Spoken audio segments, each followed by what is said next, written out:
کتلت مخصوص لایجان، پیاز، تخم مرغ، کله نان بربری، سبوس نانوایی. پیاز رنده بکنیم، نیم کیلو گوشت چرخ کرده بهش اضافه کنیم.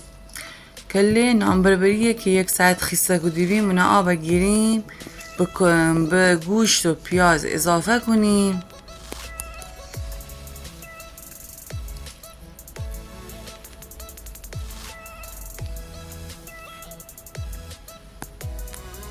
نمک و فلفل و زردچوبه بهش اضافه کنیم.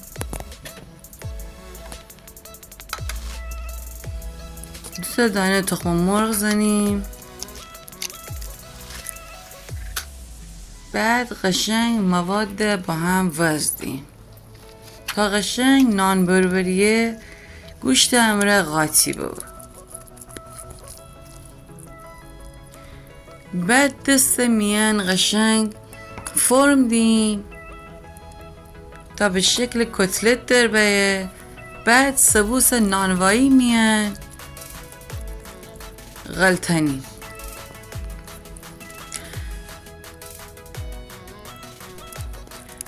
کتلت لایجان 2 تا از مواد اصلیش نان بربریه و سبوس.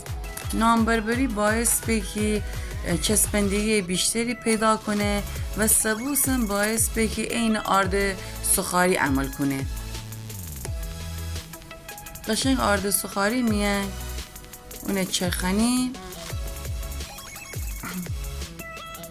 چون موقعی که سرخبه قشنگ برشته و طلایی و خیلی خوشمزه به تابه میان روغن دکنیم. وقتی داغه بسته کتلتانه تابه درون قشنگ سرخه کنیم.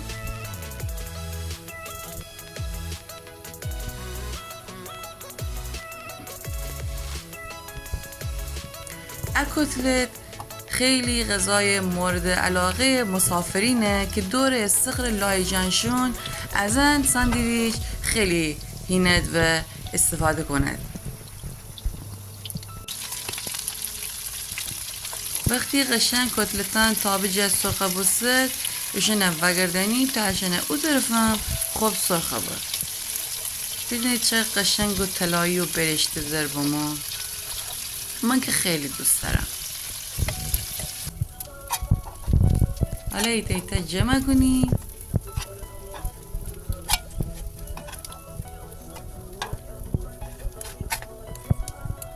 خدا می ننه بیامرزه، خیلی دوستش ده کتلته. انم از امی کتلت لایجان. امیدوارم چه کنید و دوست بدارید.